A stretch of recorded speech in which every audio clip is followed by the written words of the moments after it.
vehicles, same with Transformers, robots turning into there's a limitation there because you can't take them out of their element. You can't take Mask out of their element and have that much fun with them because they're just little GI Joes that aren't articulated. So it always came back to just how much I could do. And so as a kid, I mean, G.I. Joe was always my favorite. And I told myself I'd always go back and collect G.I. Joe one day. And one day I was walking through Target about 5 years ago, and I saw the G.I. Joe Matt Tracker 25th figure. I'm like, oh my gosh, it's Mask and it's G.I. Joe. And I was so focused on it, I didn't realize that I was looking at something which I hadn't seen before, which was the 25th anniversary Modern line. So then all of a sudden I zoomed back, and I'm like, whoa, this is G.I. Joe. And the packaging looks familiar, and the characters look just like they did when I was little. There's different, they've advanced. And I was like, where did this come from? I had no idea. Like, that there was a 25th anniversary G.I. Joe anything. And so I bought the Matt Tracker and a couple more. And so that's how I came back to G.I. Joe. But as a kid, it was always just the most ideal. Something about it was just the most fun. From when I think I got my first one like 83. It wasn't because it was military. It wasn't because they were colorful. I mean, that was all part of it to an extent. But honestly, it was just, they were the most fun, and they still are to me. I mean, I still think like these figures are more fun than any other figure that's ever existed. I don't care how much playability. I don't even care if it's sculpted better or you can pose them better. Something about these are just so much fun that I can't ignore that. Yeah. So. How would you define nostalgia in the prototype and G.I. Joe stuff? Okay, so G.I. Joe is a little different because there's people who've come out of the Guardians of the Galaxy movie who didn't grow up with Star Wars, and to them this is their Star Wars, for better for worse. I've heard that. Yes, and it's gotten me. I've been thinking about it a lot, actually. G.I. Joe didn't have that. G.I. Joe had a cartoon and a comic book. I never grew up reading the comic books because for me, what I wanted out of comics was as much fantasy as possible. Yeah. I was an X-Men reader. For me, it was always mutants because it was an internal thing that went outward. It wasn't the other way around. It wasn't like the sun makes Superman stronger, that kind of thing. Batman has to work out, otherwise he's just crazy. As much as I love Batman, but you and my brother both. But X-Men was more. X-Men was just, there was something about it it couldn't be helped. It wasn't an accident, and it started internal and pushed out. That's what I wanted out of comic books. So I never read the G.I. Joe comics. But there's people who have, and those are completely the people who grew up on the comics are very different than the people who grew up on the cartoons. And the people who grew up on both are very different than the people who didn't. And the people who just grew up with the toys mostly, they're very, like, G.I. Joe's sort of, there's different facets. And that kind of changes. That's why the landscape of our hobby is so weird. But to answer your question, so for G.I. Joe, the nostalgia is a little different. For some people, it's the military aspect. It's either their parents were military, and so for them there's something vicarious that they can kind of live through. Some people just were enamored with not war, but like the military aesthetics. Right, I mean, there's just people that collect everything. Yeah. So there's that nostalgia that they sort of grip onto. For other people, it was the personality that either Larry Hama or Buzz Dixon, anyone that from the comics to the cartoons, the personalities are what tug on them for nostalgia. But for me, it's not so much that I need to be reminded of my childhood. It's not that I'm like that I can't let it go, or that it's not like a familiar smell where you're like, oh, I smell barbecue and I remember that time at camp. Like, for me, it's not that. For me, it's not taking my childhood for granted. Like these toys, which is one of the altruistic aspects of action figures, which there's been a lot of tests of, and a lot of marketing for, is that I acted out sort of my emotions, my creativity, my frustration, everything through these toys. So for me, the nostalgia is just not taking my childhood for granted. Does that make sense? Yeah, it does. Totally makes sense. It's respecting my origins. Okay. So even the things in my life that that I just wish hadn't happened, I don't take them for granted. And so for me, the nostalgia is, I don't know. I think it's different for everyone. I think there's similarities. There's things where I walk around Todd's store and I'm like, oh my God, I need to buy that because I love, like, to me, that's the plain nostalgia. I'm like, oh my gosh, that reminds me of my childhood. I should own that. I do that every time I come into Todd's store. Yeah. So. for me though, as far as how I sort of deal with, or how nostalgia sort of interacts with me otherwise, is that It's where I came from. Because what else did you do as a kid? You played basketball. Well, you can still play basketball today. Yep. But you can't play with toys the way you did as a kid. You No. can't. It could be argued you can't draw. And I think it's the same for kids. Like, I drew a lot of comic book characters growing up, even though I'm a terrible artist. But for me, it was more about the story than the art, so I didn't care. Right. But it's the same thing with comics. You would ask me why I'm nostalgic about comics. It's not the characters. I mean, there's parts of that, but for me, it's that's how I got here, as a person. And if you really enjoy yourself, like I'm guessing you've gone back and tried to figure out why. And I don't mean that in an egotistical way. I mean, No. like, if you're happy to an extent, you go back and you try to figure out how you got there, and Yeah. you don't take it for granted. So Okay. it's a little different, but. Okay. So how do you use the prototyping industry as a social piece? Well, yeah. Well, so basically, one day I saw this. At the time, the Rise of Cobra movie was about to come out, and no one really knew much about it. And there were these prototypes on eBay and these leaked figures from China, and no one really knew what some of them were. And people were guessing, like, "What is this? What is this? Like, what is this going to be? What is that Snake Eyes?" The movie wasn't out and the toys weren't out, so everyone was just kind of like, there were these rumors and these press releases, and everyone's trying to make sense of it. So I came in, and for me it was twofold. For me, the unpainted prototypes, and even some of the painted ones, they looked like accidental art to me. I mean, there's parts of them that are art, like the sculpting or whatever, but usually they just use what plastics lying around when they do like unpainted test shots, which Todd has a few in his case, which is real funky. They're in pink and green, and they just look like someone threw up Voltron, but really neatly.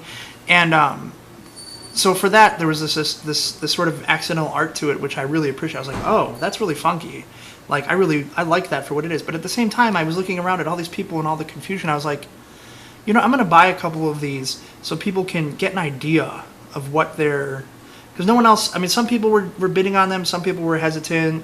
Some people didn't really, like... There was a whole sort of...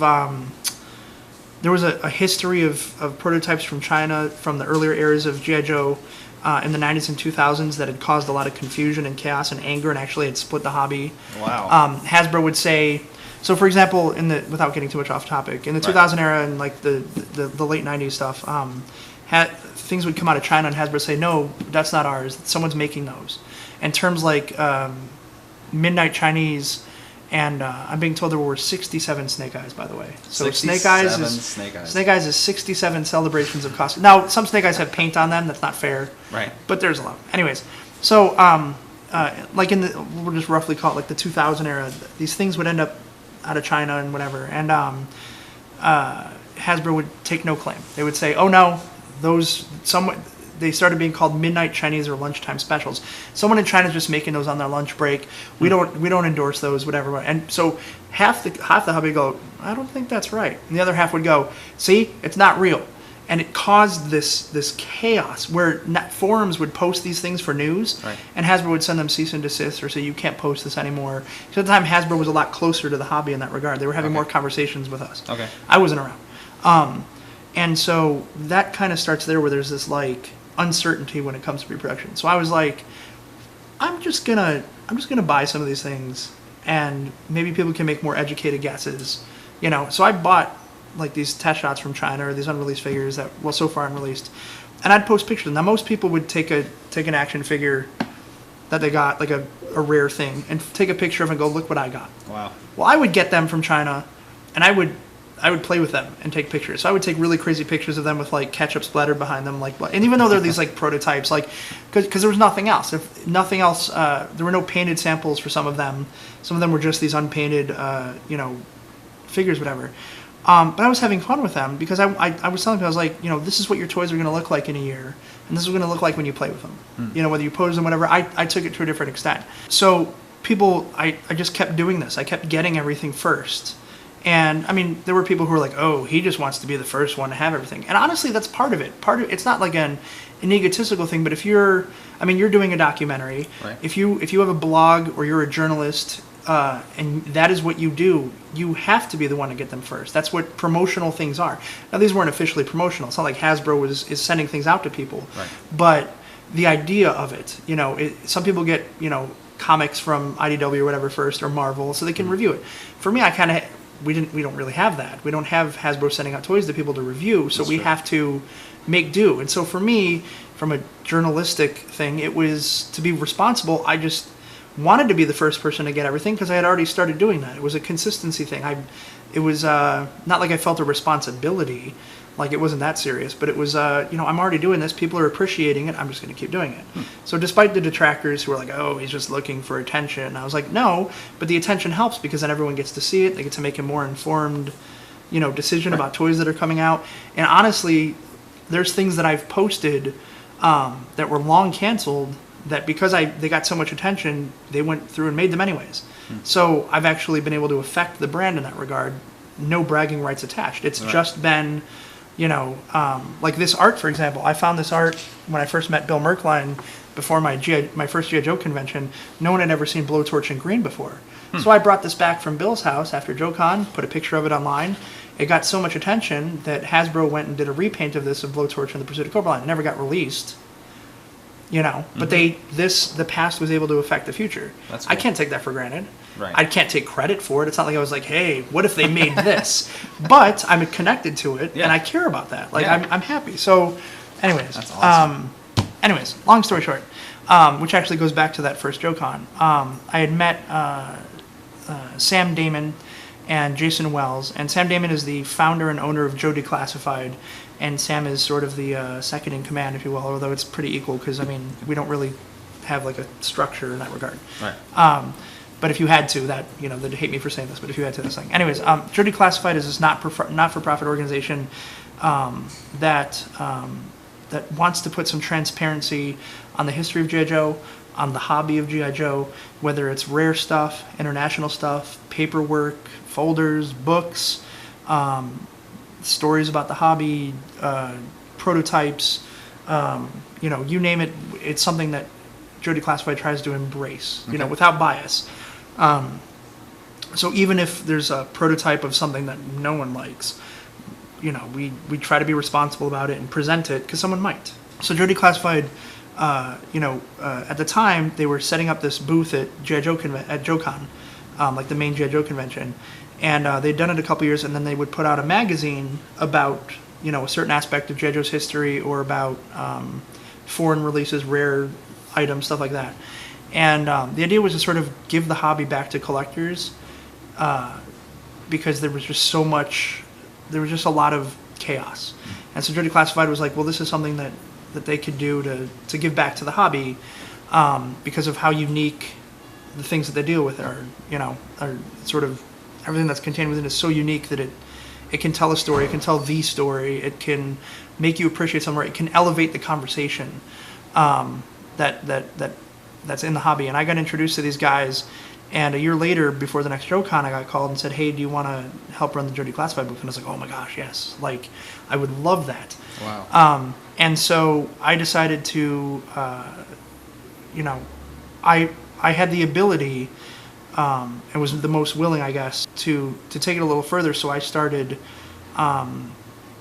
taking the Joe Declassified booth to other conventions, not just JoeCon. So I went to CanadaCon, CoilCon, which we talked about earlier, the third year of CoilCon. Well, the second year I set up sort of as myself in sort of the same way that Joe Declassified did, but I wasn't affiliated with them at the time. And same with the first Assembly Required in Iowa, which is another great G.I. Joe show. I kind of just set my stuff up so people could see it, but I wasn't affiliated with Joe Declassified. But this is why they kind of reached out to me. It was like, okay, obviously we're on the same page and we like to do the same stuff for people. So I've toured the Joe Declassified booth, St. Louis, Canada, Kane County, and Chicago. So to answer your question, Joe Declassified, I've sort of surrendered myself to it. It's not about me, despite how much infamy or micro fame I get from, because I'm the most public, and the goggles help because everyone's like, oh, it's that guy. It's the guy with the goggles. Just because of how many people know me, it seems like it's sort of like a my thing, but it's not. Like, I've surrendered myself completely. Everything I do for Joe Declassified. If Sam says jump, boy, do I jump. Like, I believe in what they do. I should say I believe in what we do.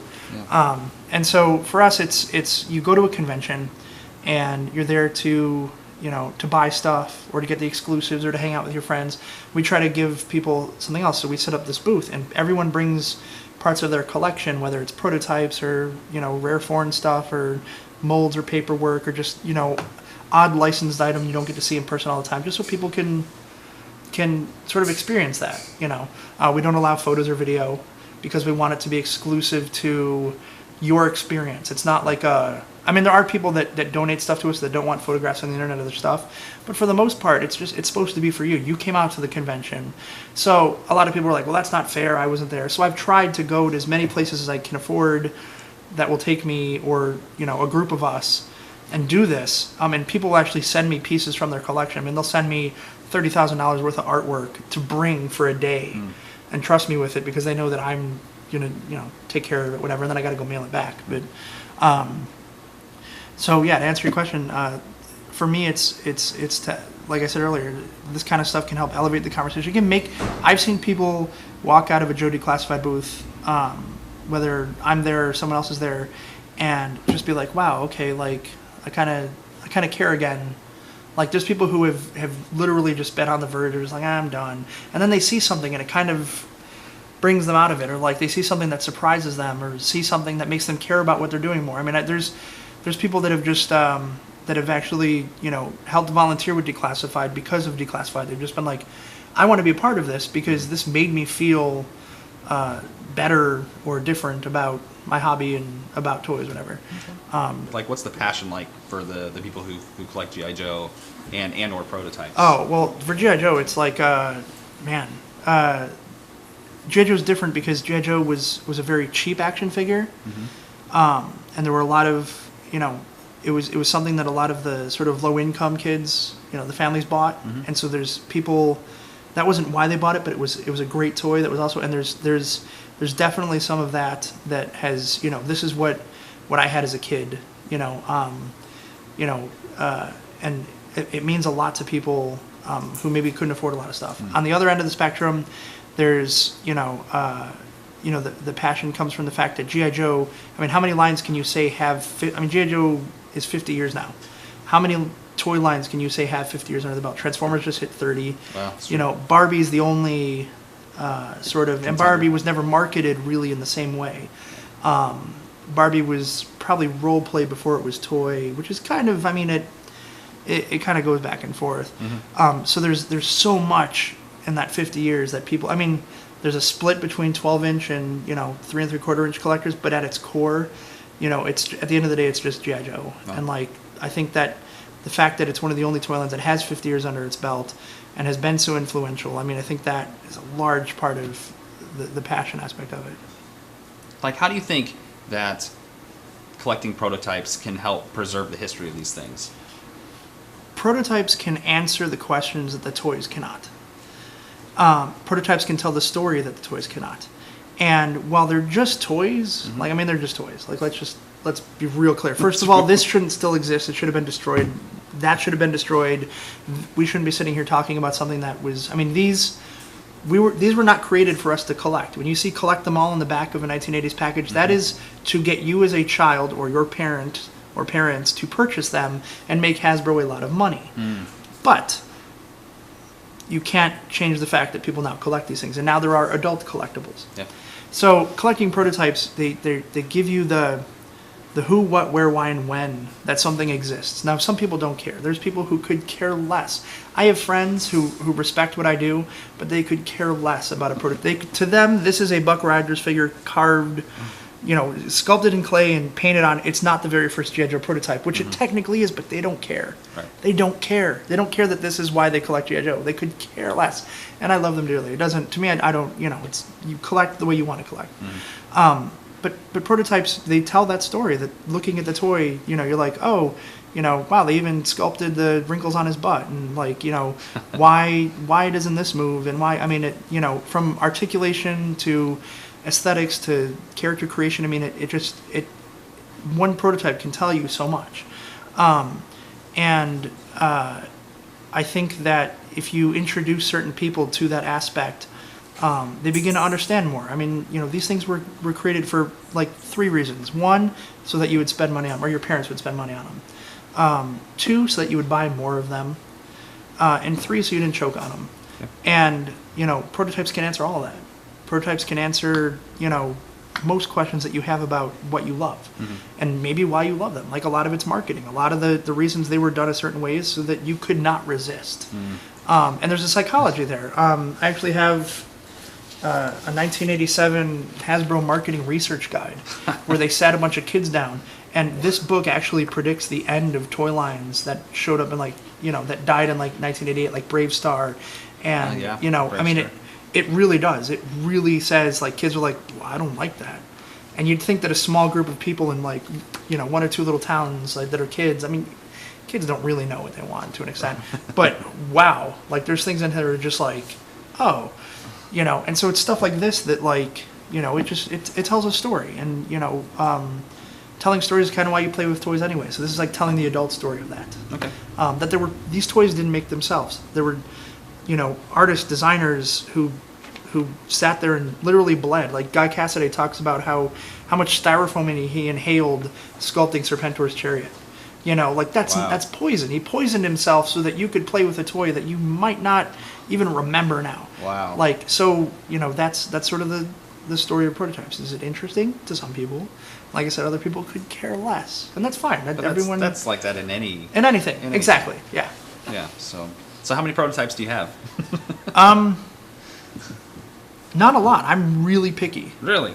I used to have I used to have more. People always assume I have this massive collection because the thing is I've spent the last 5 years sharing so much stuff that some of it I did own, but then I just let it go to someone who wants it more. Because I mean that's sort of prototype collectors. Are kind of split up into the groups. There's the real private collectors who don't want anyone to see their stuff, and it's really hard to get to convince them hey, people are going to really no. Because there was a time, which I kind of touched on earlier, there was a time where if you posted this kind of stuff, you were an elitist, you were a total asshole, you were a total jerk, you were bragging, or someone would say, well, why can't I have one of those? Or there was this entitlement thing where they would say, I deserve to see this. And people would just be like, whoa, hang on, I paid whatever for it, you don't deserve.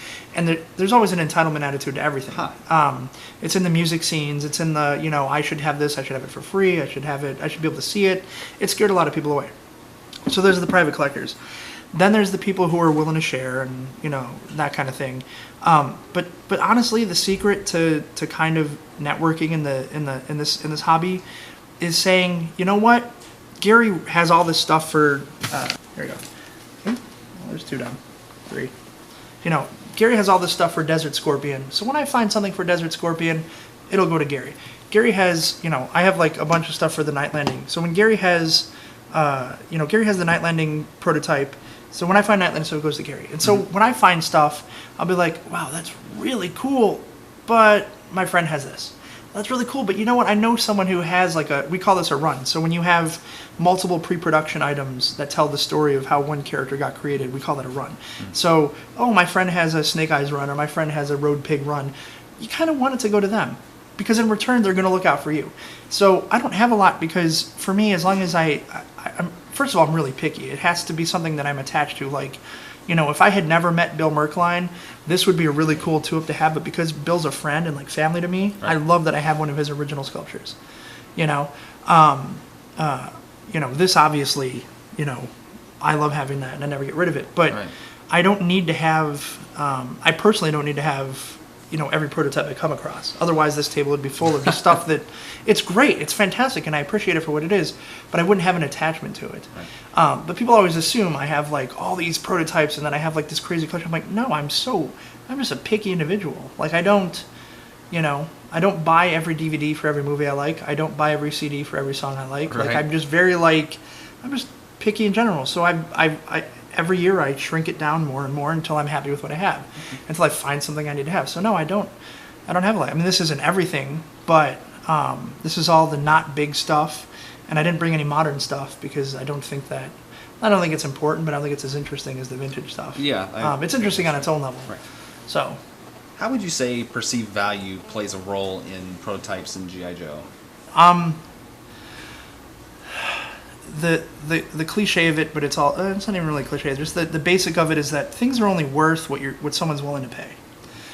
And obviously eBay's changed that. I used to collect vintage Star Wars, really rare vintage Star Wars stuff when I was in high school, and then my whole collection was stolen. That's a whole nother documentary. But I would find stuff that was I'd find an Uze, Star Wars bootleg figure for like $200. Now they go for like 600. I don't even pay attention. Like I had 2 unpunched, just mint Power of the Force Yak faces. I got them for like $300 each back then. Wow. And now they're just thousands of, I had 2 Power of the Force Niktos, and even the roughed up ones go for like $7,000 now. All gone, stolen. Again, another documentary. Don't have those anymore. Fun. Perceived value is a much different animal. It's like, you go to eBay completed prices and you see, oh, this went for 1,000 3 times, and then once it went for 500, and then another time went for 3. Like it can be so volatile, it can be so chaotic that pinning that down is almost ridiculous, and yet people still try to do it.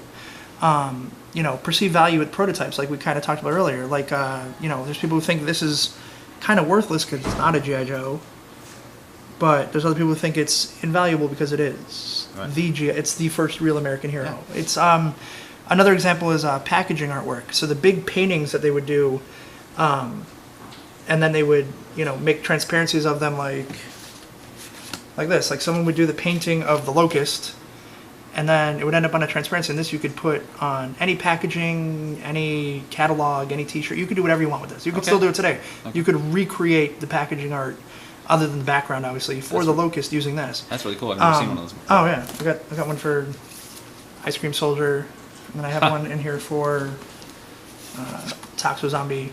And then what they would do is when they had the art down, they would always make sure that they had extra copies as like reference for other people, so that Okay. Yeah. Or they could reuse it for other markets. Anyways, so packaging art. There's people that believe that the packaging art, because it is what is on the box, is more valuable because it's packaging. That's why you bought this or that, because of that packaging art. So that's super valuable. And there's other people like, no, the concept art, which is probably usually different, has different details, different characters, they have a different head or different color. Mm-hmm. That's more valuable because it's unproduced and it's split. So perceived value in prototypes is crazy. Okay. When it comes to vintage and modern prototypes, I look at it this way: vintage prototypes have a value. Modern prototypes have a price, because it's not. There's even less people collecting modern G.I. Joe prototypes than there are vintage, and it's such a small circle of people that if no one wants something, that thing has no value. Okay. I mean, there's extremely rare modern prototypes sitting on eBay right now. Nobody's buying them.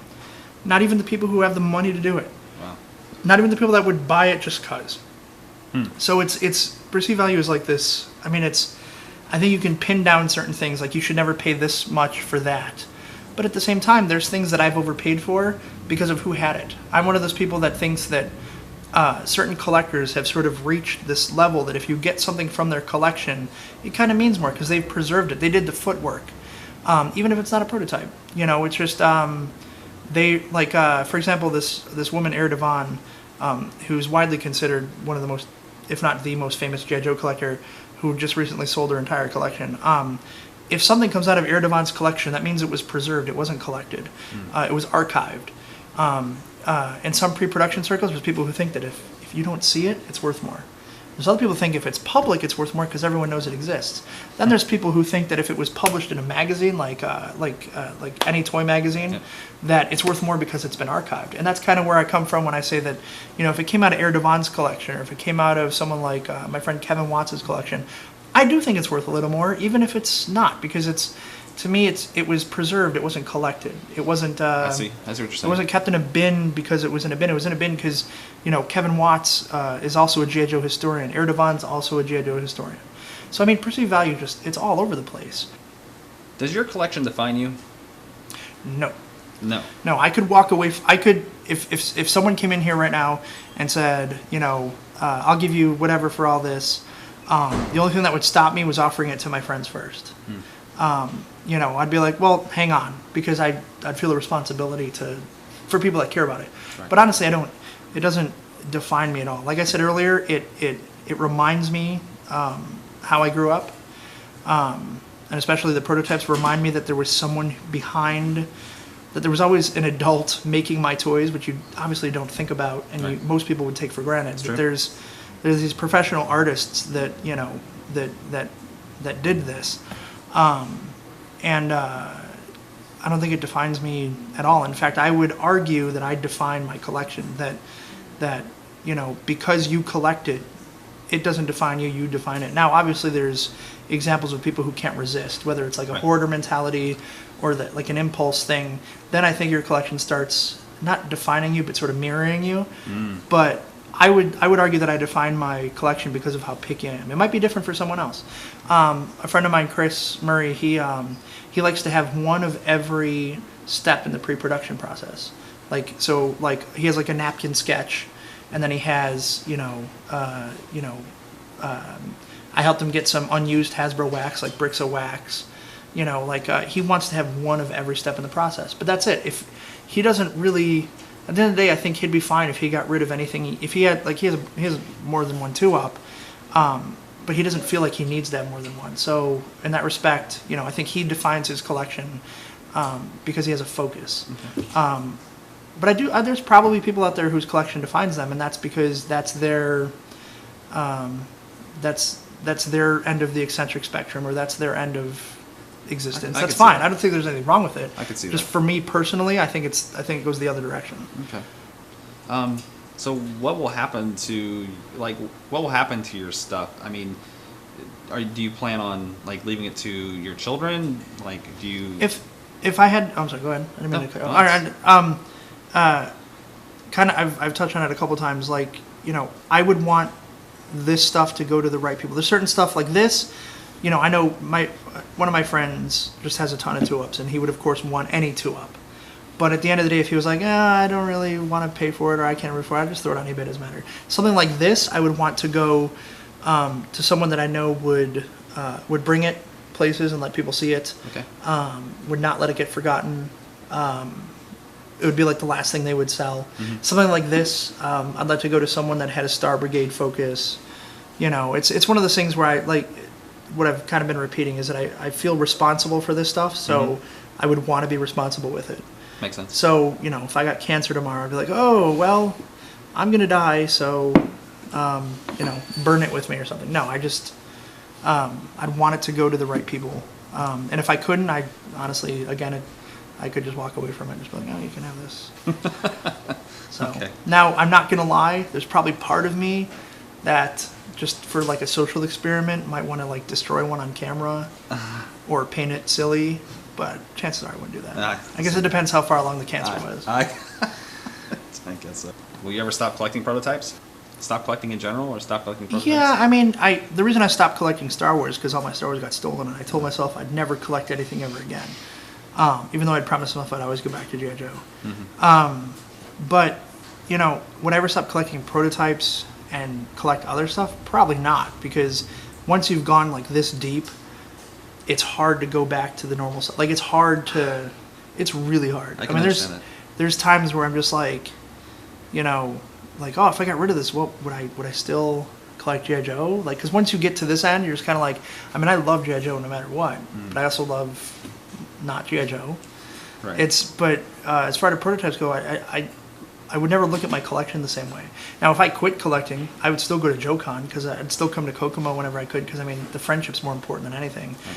I might still look for G.I. Joe information. I might still help people dig stuff up, because I'm really good at that. But, I could just, I don't, if I stop, though, I don't think I'd ever pick it back up.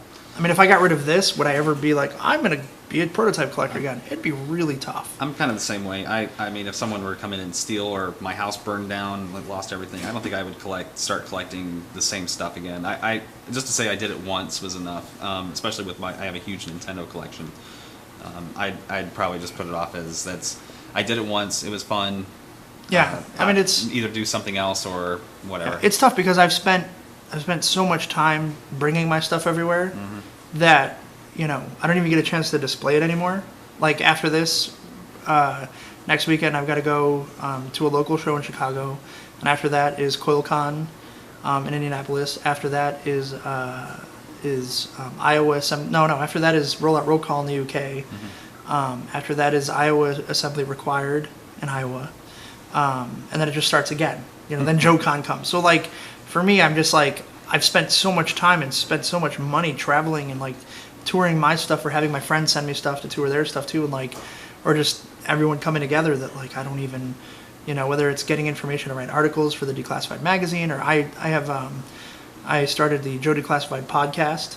I don't know what I would do. I mean, we don't have a lot of episodes because our content is so different than other podcasts because we only stick to like rare stuff in pre-production and talking to former Hasbro people that we don't put one out every week because everyone's doing that, which is their thing. That's fine. That's great. But there's no reason for someone else to do it. But I don't know what I'd be like, oh my gosh, I have all this information. What do I do with this information? Or if I accidentally stumbled upon something, I'd be like, oh no, like, what do I do? I already got rid of everything. So, but no, I don't. I think it'd be easy for me to just be like, it's just stuff. It's just toys. Okay. My last question is got to be, what is with the custom Gary goggles figure? So Todd, who owns this store, said, I need a picture of you from head to toe, and I need a bio.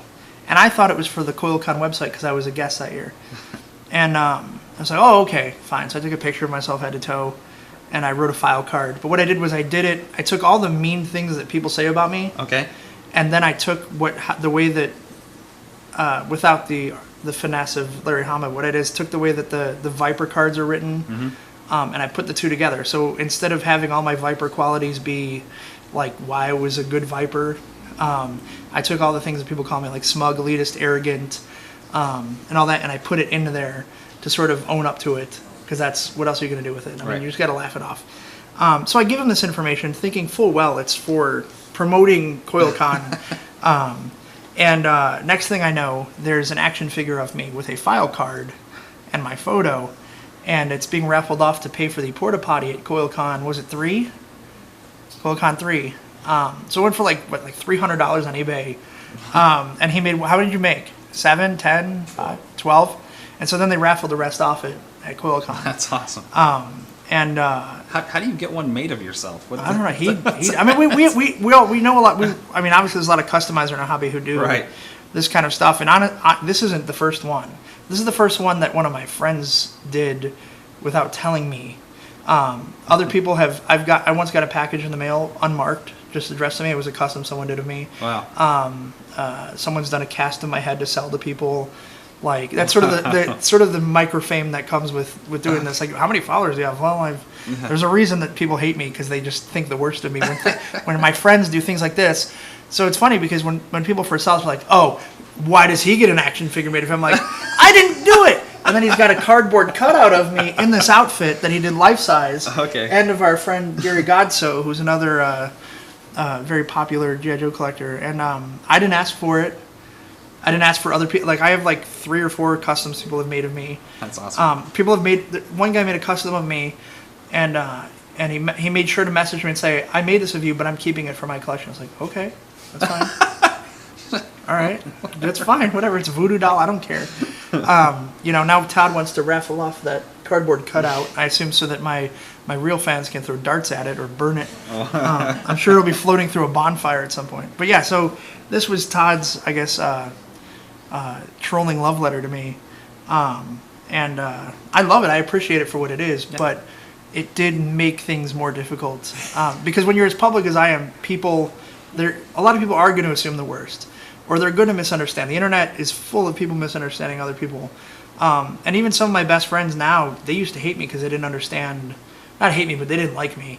They didn't understand where I was coming from. They didn't understand why I was doing this so quickly when, like, a lot of them had just, taken a long time. I was like, I don't know, I'm just good at finding the stuff. That's just what I do. Right. And now they all trust me to do it. Now they're all like, no, you do it. Like, you go ahead and find it, and just, because they know I'm then going to let them have it. And I'm not going to, like you asked, like, how many do you have? No, I'm just going to let them take it. So yeah, that's how that came about. But it's not the first. It's just the first carded one.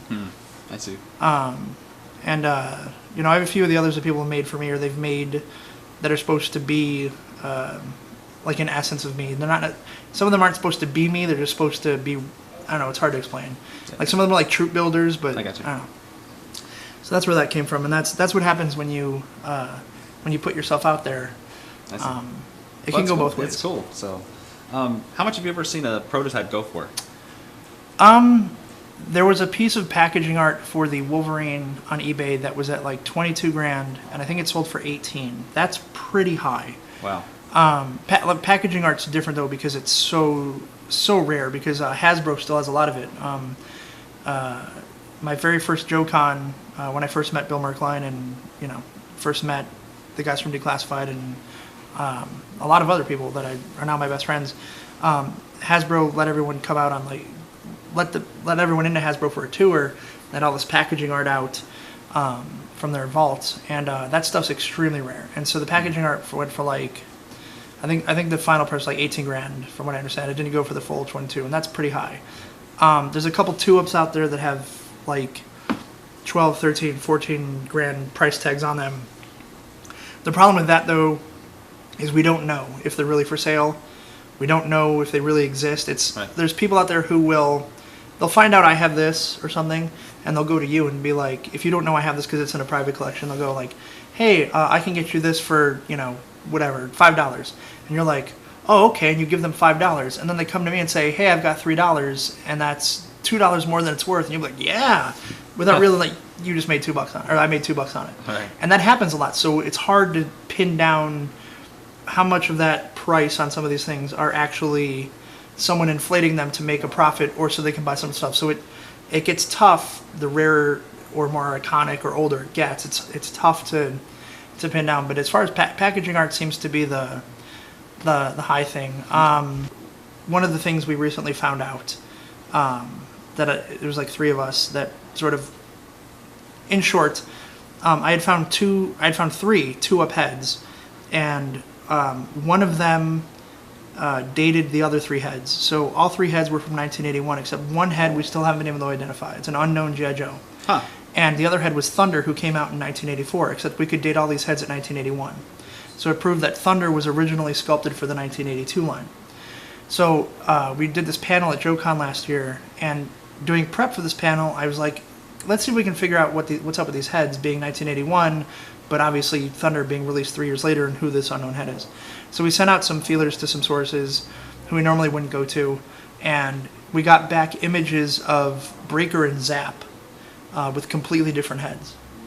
And we got permission to use those images at our panel. And we're like, whoa, why do these heads exist? Why do we now have Thunder, this unknown head, a completely different Breaker head, and a completely different Zap head? And the Breaker and Zap heads look like they're card art. So Zap has a mustache, and he's got his hair's like this, and Breaker has no beard at all. And it literally, I hate to use the word literally, but literally at the same time, a friend of mine and I were like, oh my gosh, that's it. In the beginning, I bet you all 13 figures had their own original heads. Because in the beginning, Grand Slam reuses the same head as someone else. Breaker and Rock and Roll, they reused heads for like cost cutting and that kind of stuff. Right. And so we're like, oh my gosh, but how do we prove this? So we reached out even further, and we were able to confirm from former Hasbro designers that, yeah, in the beginning, all 13 figures are supposed to have their own original heads. Oh, wow. And so that is what Thunder and that unknown head is, or original heads for. So we think that like Thunder is the original head for Clutch. Obviously, the Breaker head is actually Rock and Roll, who has the beard, because we've seen the Breaker head and the Zap head. Okay. We think that the unknown head might be General Hawk. And what's interesting about that is the reason that those heads are different because Hasbro was in a rush. They had like a day to get everything out to China. So they stayed up to like 4 in.the morning finishing sculpting waist pieces and heads to send out that morning. And in that rush, along with cost cutting, they just said, we're not gonna use these other heads we've done. We don't have time. We're just gonna reuse heads, which was brilliant as far as cost cutting. The difference is that there's a good chance that had all those heads been original, G.I. Joe would have been more expensive. They might not have appealed to kids in the same way. Like if Snake Eyes hadn't decided to just release him in all black as a test shot instead of like a first shot instead of painting him up like he was supposed to be, he might not be as iconic. Wow. That kind of a change could have altered G.I. Joe to almost maybe in an unsuccessful, maybe in a more successful territory. Maybe Snake Eyes would have been universally, absorbed. It could have gone either way. So if someone out there were to turn up something that, like a G.I. Joe 2-up, let's say, with one of those heads on there, I'm sure that would just there's no other precedence for that. Like that would probably just you'd have to find some. unless whoever had it didn't know what they had, and you're like, oh, I'll give you $10 for it. It's not. No one cares about 2-wops. Right. But something like that would probably be the top Okay. end. That's cool. Okay. Well, I think that's all the questions we have. But yeah, Gary, it's been great talking Yeah, to you. thank you. And we'll keep in touch. Yeah. If you have any more questions, you can ask Todd. We'll do.